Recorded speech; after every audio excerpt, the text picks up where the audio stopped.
오늘 설교 제목은요, 이사야가 본 예수입니다. 한번 따라 하시겠습니다. 이사야가 본 예수. 네. 교회력으로 지금은 대강절입니다. 대강절. 그 대강절을 대림절이라고 하기도 하고 또 강림절이라고 하기도 합니다. 오늘은 2011년 대강절 세 번째 주일입니다. 세 번째 주일입니다. 대강절이란 뭐냐? 아기 예수의 오심을 기다리는 절기. 아기 예수님의 오심을 기다리는 절기. 이때 교회는요, 4개의 초를 밝힙니다.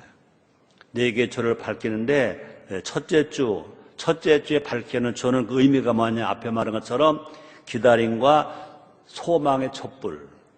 기다림과 소망의 촛불. 두 번째 주에 밝히는 초는 회개의 촛불. 회개의 촛불. 또 세 번째 주, 오늘입니다. 세 번째 주에 밝히는 초는 사랑과 나눔의 촛불. 사랑과 나눔의 촛불. 오늘 9시 예배 재직들이 많이 드리는 예배 때는요, 이렇게 다 적더라고요. 장로님들이 다 적더라고요. 여러분들은 워낙 머리가 좋아서 안쪽으로 다 아니까. 그 다음에 네 번째 주, 다음 주가 됩니다. 네 번째 주에 밝히는 촛불의 의미는 뭐냐? 화해의 촛불. 화해의 촛불. 그 다음에 이제 성탄절 당일에도 촛불을 밝히는데 성탄절 날 밝히는 촛불. 지금 이 강단에 촛불이 5개가 있지 않습니까? 4개의 촛불은 크기가 같고 색깔이 보라가 있고 흰개가 있는데 이 가운데 제일 큰 촛불은 언제 밝힐 거냐? 성탄절 날. 성탄절 주일날 밝힐 초인 것입니다. 그 촛불의 의미가 뭐냐? 감사와 기쁨의 촛불. 감사와 기쁨의 촛불. 그러므로 우리가 이 대강절, 대림절을 앞두고 촛불을 5개를 주일날마다 밝히고 있는데 그 뜻 의미만 가져도요, 의미만 바로 알고 살아도 우리의 신앙이 회복된다는 거죠. 첫째가 뭐냐? 기다림과 소망의 촛불. 두 번째가 뭐냐? 회개의 촛불. 세 번째가 뭐냐? 사랑과 나눔의 촛불. 네 번째가 뭐냐? 화해의 촛불. 성탄절날 기른 촛불의 의미는 뭐냐? 감사와 기쁨의 촛불.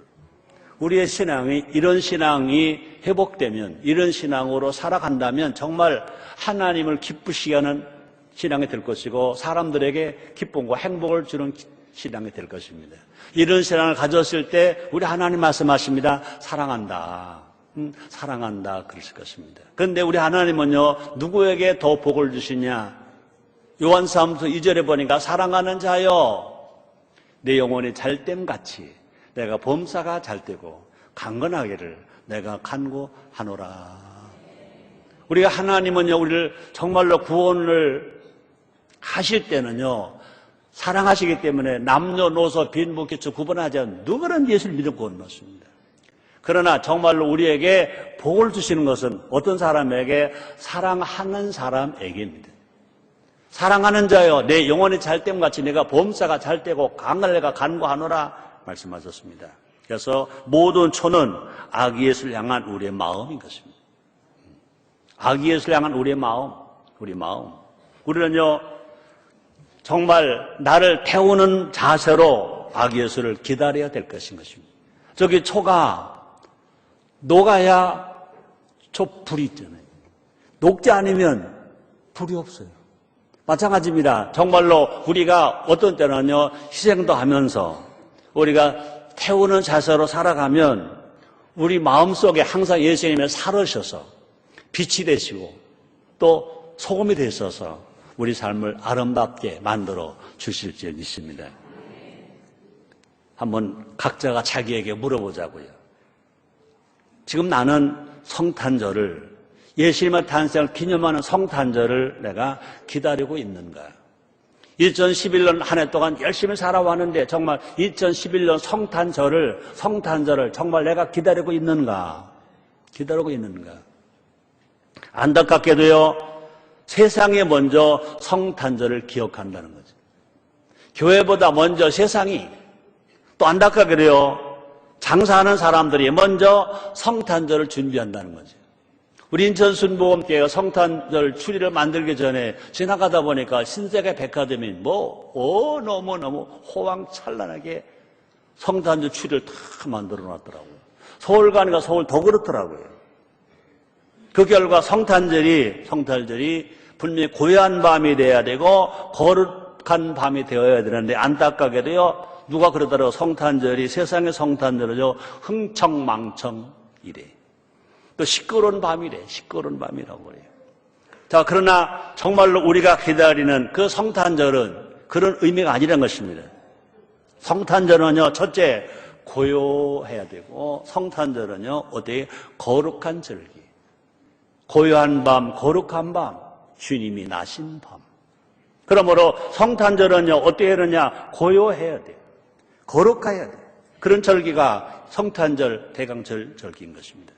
그럼 우리는 어느 때보다도 아기 예수의 희생과 사랑을 기억해야 할 것입니다. 우리 예수님은요, 사랑하시기 때문에 희생하셨어요. 희생하시는가 사랑하셨어요.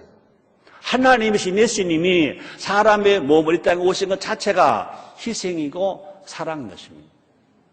이 땅에 죄인으로 오셔서 그렇게 고통을 받으시고 마지막 십자가빌려 죽으신 것 자체가 천국에 계실 하나님 아들 예수님이 마구간에 오셨어요.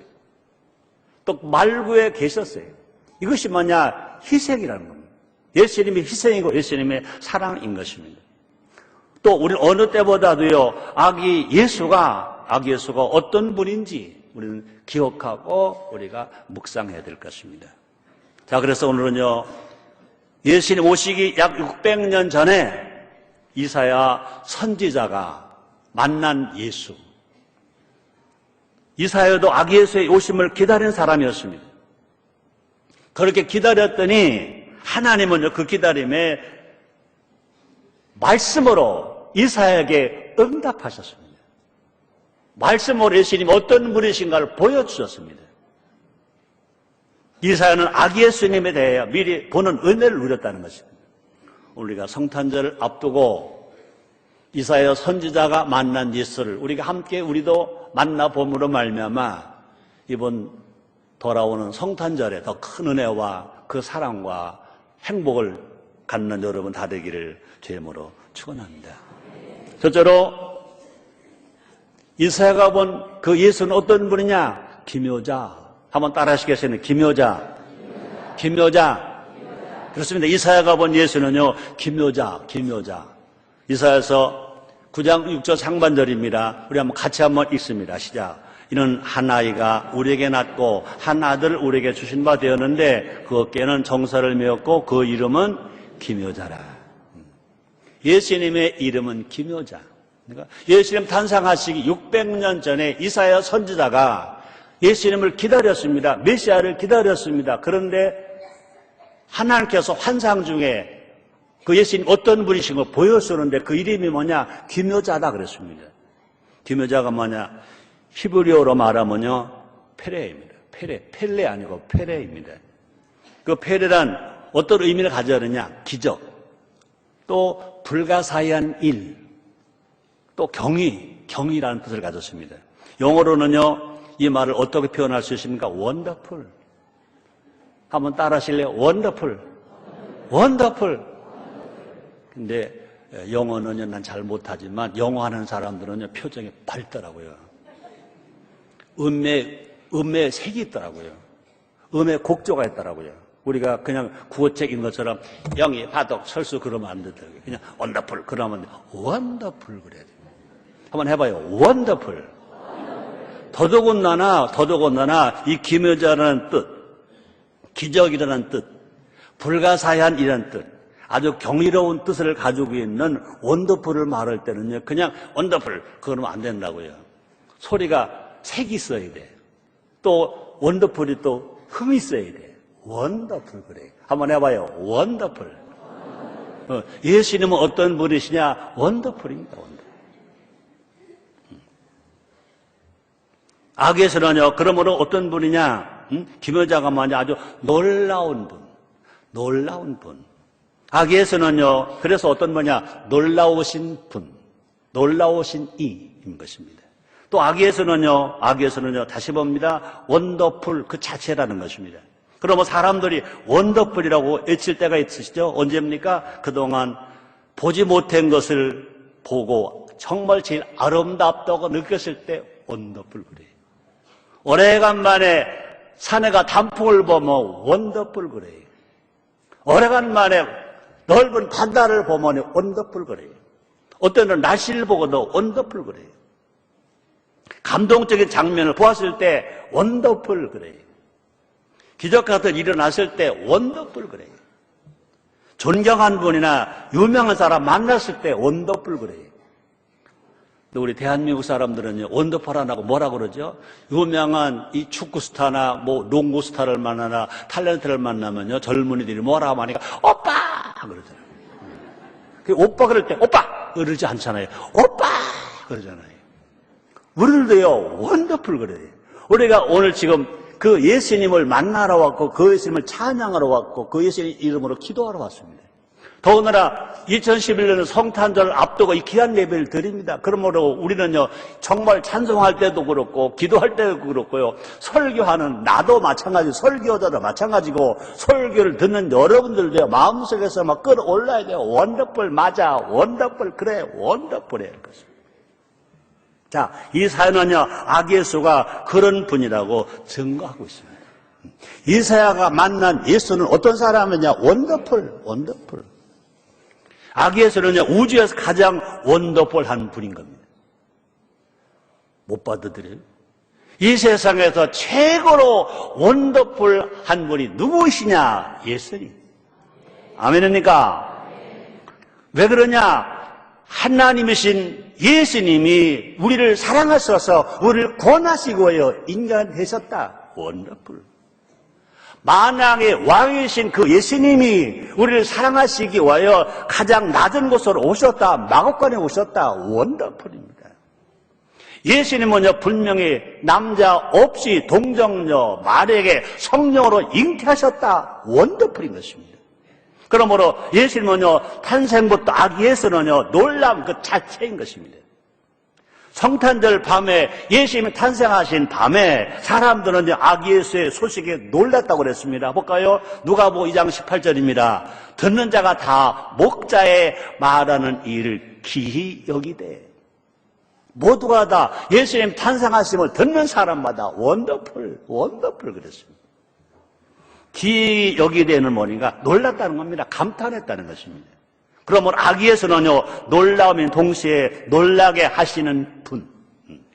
예수님은 자체가 놀라운 분. 또 뿐만 아니라 예수님은 모든 사람에게 놀라움을 주시는 분. 그를 믿으면 구원을 받아 놀라움. 믿고 기도하는 병을 치료받아 기적이 일어나 놀라운 분. 저주가 몰라오고 부역에 살아 놀라운 분. 불행한 사람이 아니라 행복한 사람인데 놀라운 분. 지옥까지 오고 천국을 가 놀라운 분. 예수님은 놀라운 분. 놀라운 분. 예수님 이름인 줄 믿습니다. 그 예수님이 정말로 우리의 구세주이심을 믿으시면 아멘 하겠습니다. 우리 하나님은요, 어제나 오늘이나 영원토록 동일하신 것입니다.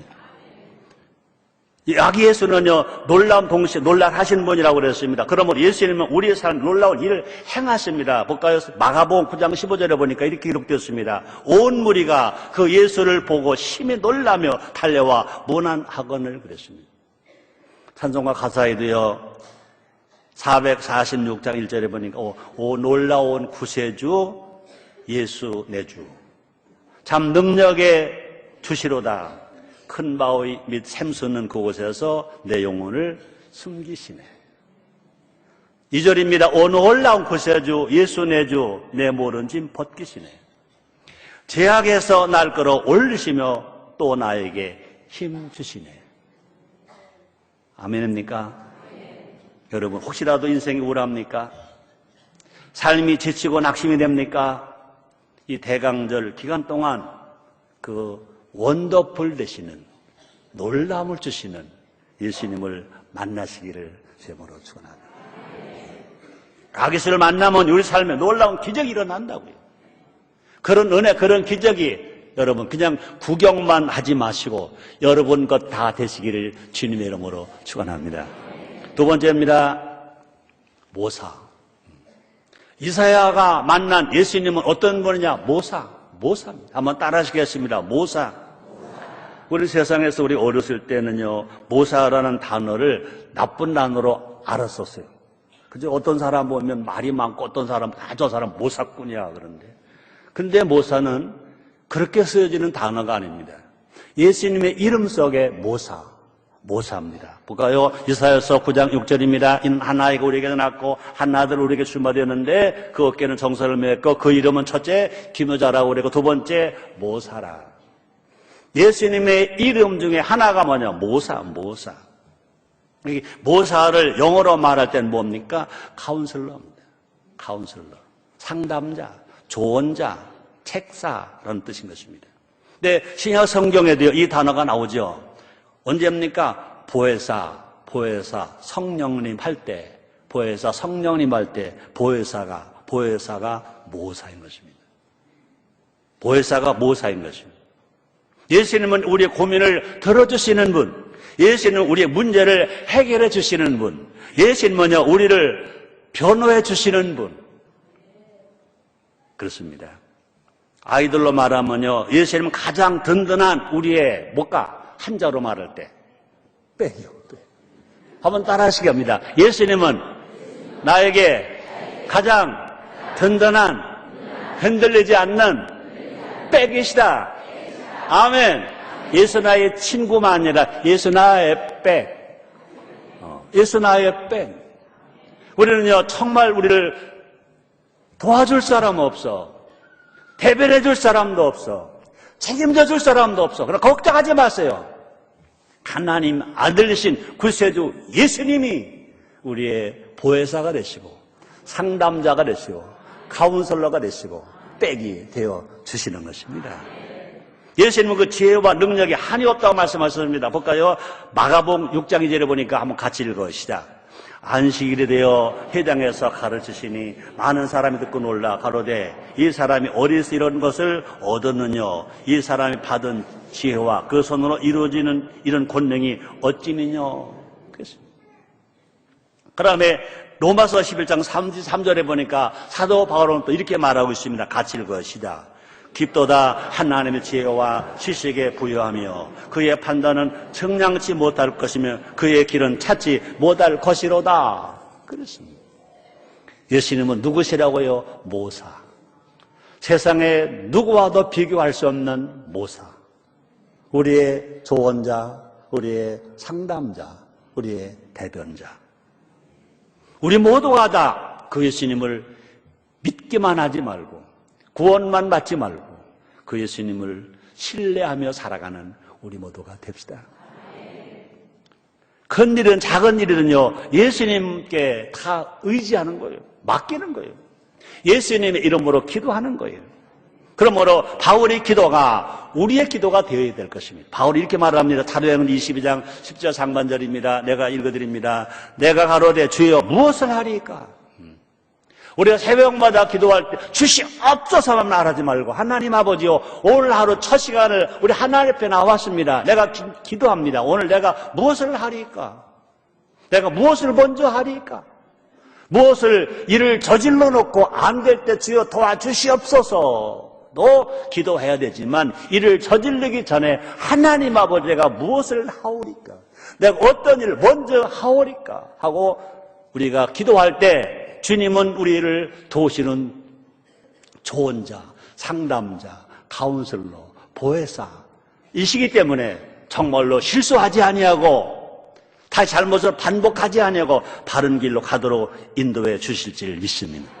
우리는 무슨 일을 하든지 예수님의 뜻을 먼저 물어야 할 것입니다. 근데 안타깝게도 우리는요 반대일 때가 많잖아요. 자기 마음대로 모든 일 다 처리해 놓고 일이 터진 후에야 잘못된 것도 알고 그때 와서 예수님 나와서 매달립니다. 아이고 힘듭니다. 지쳤습니다. 도와주시옵소서. 도와주시옵소서. 그래도 우리 주님은 사랑이 많으셔서 그래도 도와주세요.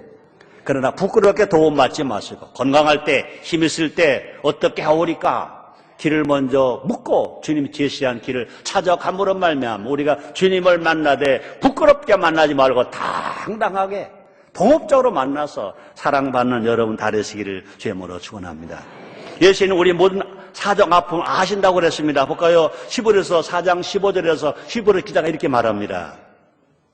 우리에게 있는 대제사장은 예수님을 가르치는 거죠. 우리 연약함을 채울지 아니하는 자가 아니요 모든 일에 우리와 한결같이 시험을 받은 자로 되 죄는 없으시라. 우리 예수님은요 죄가 없었어요. 죄가 없음에도 시험을 받으셨어요. 매도 맞으셨어요. 고통을 당하셨어요. 왜? 우리의 아픔을 다 해결하시고요. 저가 채찍에 맞음으로 우리의 나음을 입었다고 주님 말씀하셨어요. 그럼 우리 예수님 모든 걸 다 아시고 체험하셨어요. 우리가 복음성가 여러분 지금은 잘 안 부르는 것 같아요. 우리가 평신도 때 수련도사 때 참 이 복음성가를 많이 불렀어요. 난 가끔 여러분들에게 설교 때 불러주잖아요. 아시지요 아시지요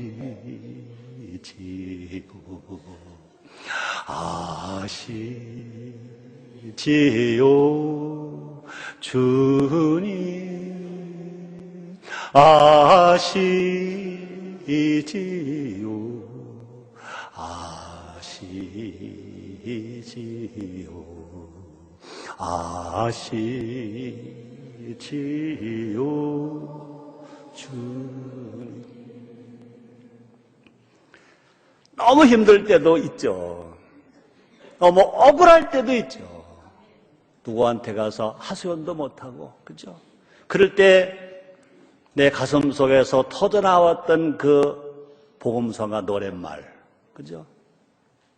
우리 주님 다 아세요. 아세요. 안다고 하세요. 그런 음성을 다 들으시기를 제물로 축원합니다.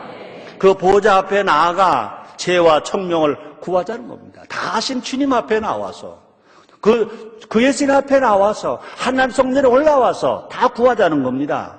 히브리서 4장 16절 이렇게 말합니다. 그러므로 우리가 긍휼하심을 받고 때를 따라 돕는 은혜를 얻기 위하여 은혜의 보좌 앞에 담대히 나아갈 것이래요.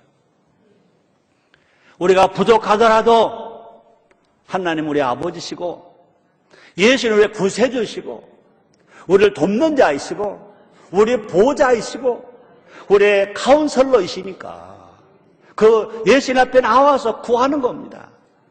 우리는요 천주교처럼 신부님 앞에 와서 고해서 하지는 않습니다. 우리는 모두가 만민 제사장입니다. 누구는 예수를 믿으면 하나님 아들이고 하나님 앞에 다 제사장인 것입니다. 그럼 각자가 다 하나님 성전에 와서 하나님 앞에 각자 내가 잘못했으면 잘못했다고, 힘들면 힘들다고, 어려우면 억울하다고 하나님 앞에 아뢰면 주님은 다 들으시고 해결의 길을 열어주시는 줄 믿습니다. 그러므로 모사이신 상당자이신 카운슬러이신 예수님의 지혜로 사는 사람이 승리한다고 그랬습니다. 그래서 잠언서 24장 6절에 보니까 너는 모력으로 싸워라 승리는 모사가 많음에 있느니래.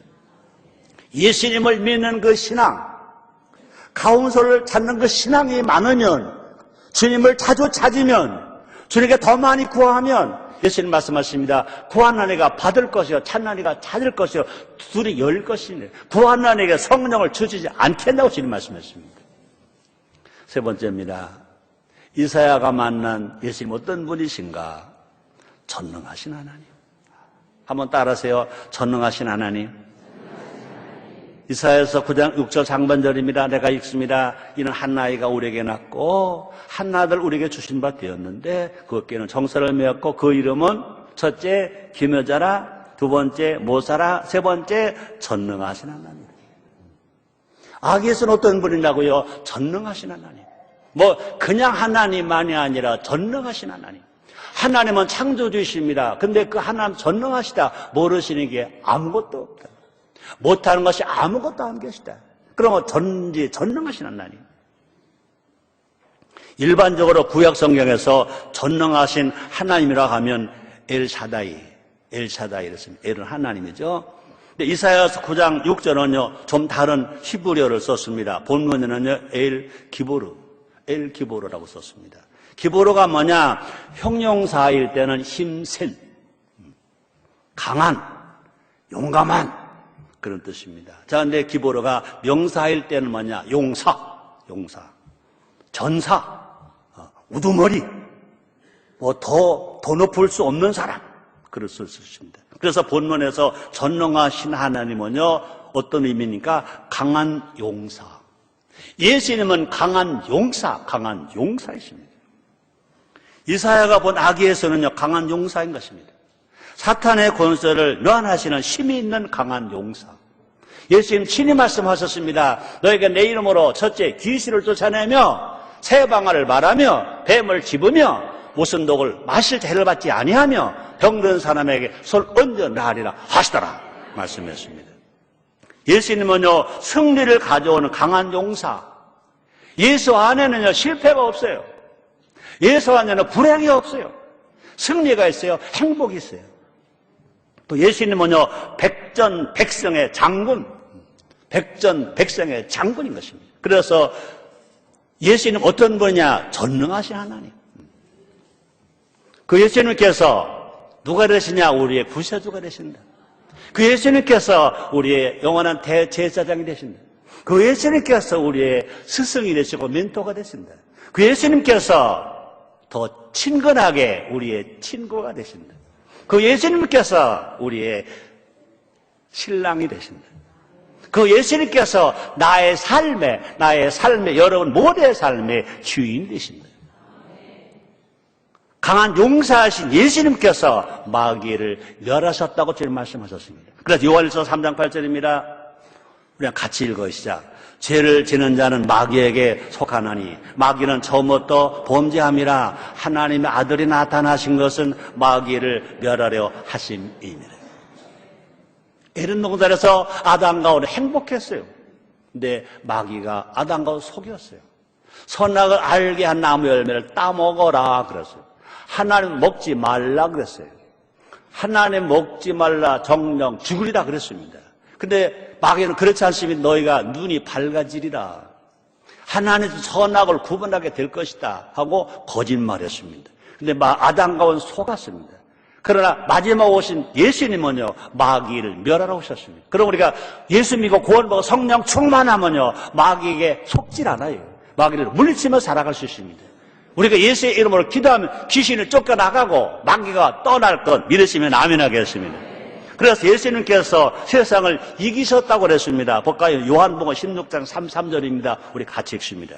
이것을 너희에게 이르면 너희로 내 안에서 평화를 누리게 하려 함이라. 세상에서 너희가 환난을 당하나 담대하라. 내가 세상을 이겼노라 하시니라. 예수님은 십자가에 죽으실 때 그냥 안 죽으셨습니다. 내가 다 이루었다. 그 말이 뭡니까? 내가 다 이겼다. 마귀 유혹도 이겼다. 핍박도 이겼다. 다 이겼다 그랬습니다. 그럼 우리는요 패배하고 싶어도 패배할 수 없고 망하고 싶어도 못 망한다고요. 히브리서 10장 39절 개정이 이렇게 번역되어 있습니다. 제가 읽겠습니다. 우리는 뒤로 물러가 멸망할 자가 아니요 오직 영혼을 구원하며 이르는 믿음을 가진 자니라. 또 예수님은 요한복음 3장 16절 너무 멋진 말 했지 않습니까? 하나님이 세상을 이처럼 사랑하사 독생자를 주셨으니 저를 믿는 자마다 멸망치 않고 영생을 얻게 하려 하심이니라 그랬습니다. 예수를 믿으시면 아멘 하겠습니다. 믿으시면 아멘 하겠습니다. 여러분들은요 망하고 싶어도 못 망한다고요. 지옥 가고 싶어도 못 간다고요. 왜요? 하나님 직접 약속하셨잖아요. 예수님 친히 말씀하셨잖아요. 저를 믿는 자마다 멸망치 않고 영생을 얻게 하려 하심이니라. 우리 모두가 다 대장 되신 예수님을 따라 십자가를 바라보면서 앞으로 전진하며 갑시다.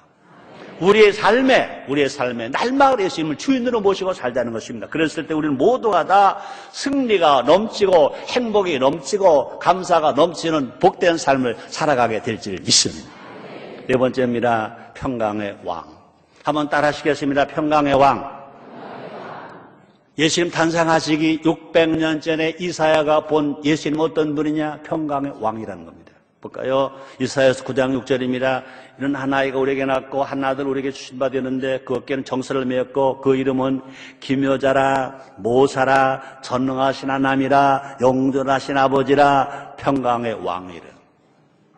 우리는요, 예수 어떤 분이냐? 평강의 왕. 한번 따라 하시겠습니다. 평강의 왕. 그냥 왕이 아니라 세상 왕이 아니라 평강의 왕. 평강의 왕. 그래서 평강은 뭐냐? 평강은요, 히브리어로 말하면 샬롬. 한번 따라 하실래요? 샬롬. 샬롬. 샬롬 할 때도 그냥 딱딱하게 하지 말고 원더풀한 것처럼 샬롬 그래야 돼. 죽을 놈 아니고 샬롬도 아니고 샬롬.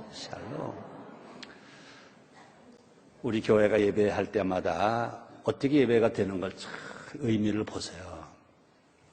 각 지성전마다 인사할 때, 그죠? 행복한 교회 그러면서 제가 뭐라고 말합니까? 샬롬 그럽니다.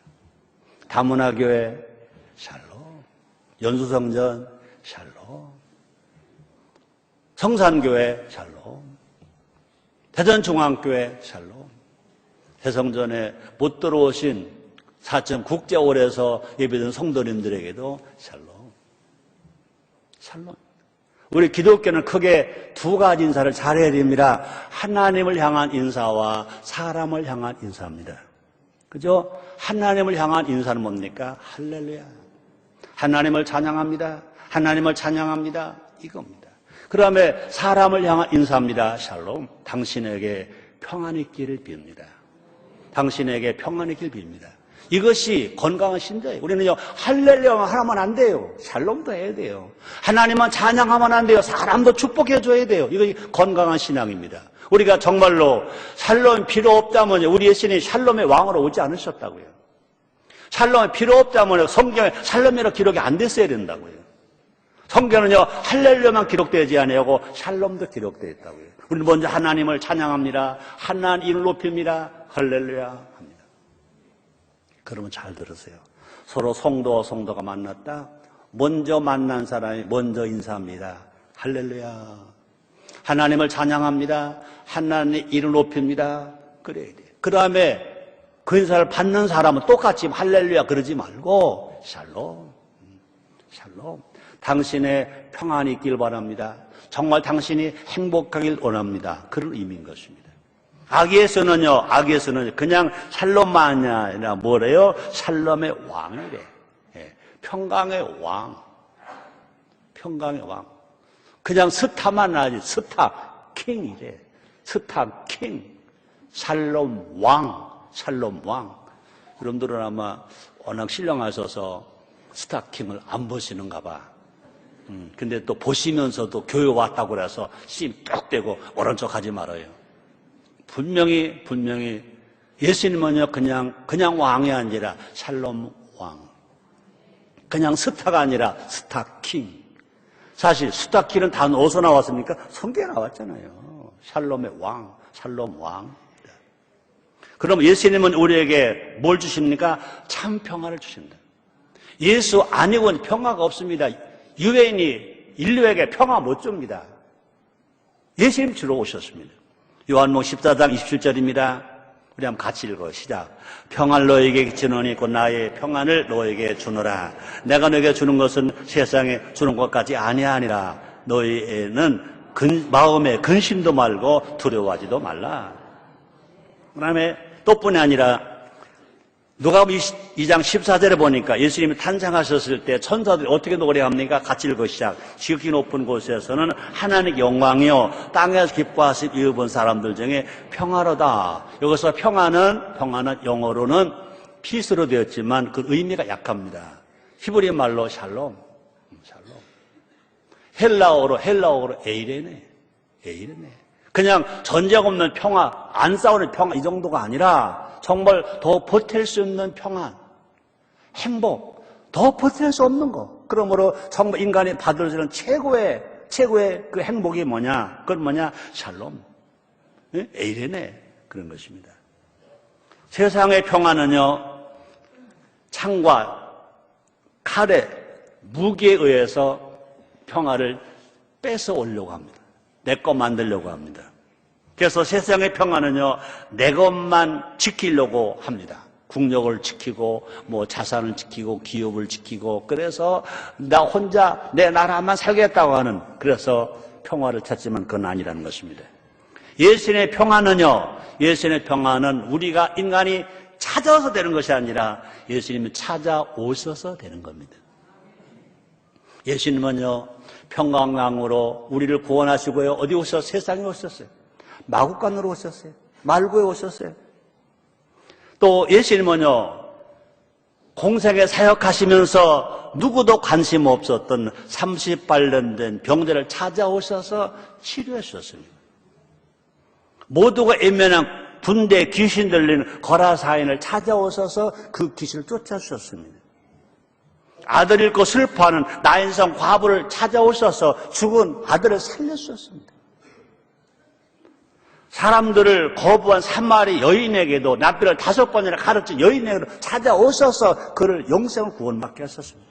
삶의 방향을 바꿔주셨습니다. 또 예수님의 제자들이, 특히 베드로가 예수님 잡히고 고통을 당할 때 예수님을 부인했습니다. 그러면 실패 만난 베드로를 찾아오셔서 고기를 잡아주시고 떡을 구워주셔서 다시 그를 회복시켜 주셨습니다. 예수님은요, 찾아오셔서 평화 없는 곳에 평안을 주시는 것입니다. 누가복음 24장 36절입니다. 이 말할 때 예수께서 친히 그 가운데에 서서 가라사대 너에게 평강이 있을지어다. 요한복음 21장에도요, 부활하신 예수님이 유대인들 때문에 두려워 벌벌 떨고 있는 그 제자들 방에 호련히 나타나셨습니다. 예수님 어떻게 하셨습니까? 숨을 내쉬며 가라사대 평강이 있을지어라. 두려워하는 사람들에게 오셔서 평강을 주셨습니다. 그러므로 예수님은 예수 나의 평화, 아멘. 근데 평화가 그냥 평화가 아니라 예수 나의 샬롬. 예수님은 어제나 오늘이나 영원토록 동일하십니다. 평화의 왕이신, 샬롬의 왕이신 예수님께서 통치하십니다. 그 나라와 그 통치는 영원하다 그랬습니다. 보니까 이사야서 9장 7절 상반절입니다. 그 정사와 평강의 더함이 무궁하며 또 다윗의 위에 앉아서 그 나라를 굳게 세우고 자금 이후 영원토록 공평과 정의로 그것을 보존하실 것이다. 한번 따라 하시겠습니다. 공평, 정의. 이 사회가, 이 사회 정치가, 이 사회 기업이, 이 사회 모든 삶이 어떻게 되느냐? 공평해야 할 것입니다. 정의로워야 할 것입니다. 왕 대신 예수님이 일을 하러 오셨습니다. 그럼 우리는 모두가 다 높은 사람이나 낮은 사람이나, 그렇죠? 왕 대신 예수님 앞에 무릎을 꿇는 겁니다. 그럼 예배가 뭐냐? 무릎을 꿇는 거예요. 지금도 전국에, 전 세계 모든 교회, 모든 예수님의 제자들이, 예수님의 친구들이 다 마음으로 예수님 앞에 무릎을 꿇는 마음으로 지금 예배를 드리고 있습니다. 그럼 예수님이 지금도 말씀하십니다. 예수님 만나는 겁니다. 우리는요, 말씀 앞에 순종한다는 것이 뭐냐? 예수님의 통치에 순종한다. 세상의 임금들도, 세상의 장군들도, 그저 세상의 대통령들도, 세상의 재벌들도, 세상의 학자들도 모두가 다 하나님 말씀 앞에 순종하고 예수님의 통치 앞에 순종하면 이 땅에 진정한 공평과 정의가 하수처럼 흐르는 사회가 될 줄 믿습니다. 그뿐 아니라 우리의 가정에도, 우리의 일터에도, 우리들의 학교에도, 우리들의 교회도, 그죠? 모든 공동체, 나라의 평화가 넘치게 될 것입니다. 그런 은혜가 여러분들에게도, 개인에게도 있게 되기를 주님으로 축원합니다. 이제 결론입니다. 오늘 설교 제목이 뭐죠? 이사야가 본 예수. 예수님은요, 600년 전 이사야가 예언한 대로 오셨습니다. 2000년 전에 오셨습니다. 오셔서 사람들에게 영원한 구원을 선물하셨습니다. 누구든지 그 예수를 믿기만 하면 구원받게 하셨습니다. 기묘자여 모사의 아기 예수의 성탄을 우리는 알아야 되고 많은 사람들에게 알려야 할 것입니다. 알려야 할 것입니다. 또 전능하신 하나님이자 평강의 왕이신 아기 예수를 찬양해야 될 것입니다. 그래서 예수의 사랑과 은혜가 우리가 사는 이 세상에 막 차고 넘쳐야 할 것입니다. 예수님의 사랑과 은혜가 우리의 삶에, 우리 개인의 삶에 막 넘쳐야 할 것입니다. 그럴 때 모두가 다 행복하다, 살맛 난다, 그러고 막 노래소리가 막 퍼져나오게 될 것입니다. 2011년 성탄절을 기다리는 우리 삶이 이런 마음, 이런 생활로 꽉 차게 되기를 제 이름으로 축원합니다. 기도하겠습니다. 하나님 감사합니다. 2011년 성탄절을 기다리는 대강절을 앞두고 이사야가 만난 예수를 다시 한번 알고 깨닫게 하시니 감사합니다. 우리 모두가 다 정말 감사한 마음으로, 기쁨으로, 행복함으로, 평안함으로 감사의 삶을 살아가는 현실로 성탄절을 맞이하는 우리 모두 되게 해 주시옵소서. 이 복음을 아직 듣지 못하고 깨닫지 못한 우리 가족, 친척, 친구들에게 정말 눈물 흘리면서 땀 흘리면서 생명을 바치는 마음으로 전할 수 있는 우리도 되게 해 주옵소서. 그러나 우리 힘으로는 부족합니다. 성령님 도와주시옵소서. 예수님의 이름으로 기도드리옵나이다.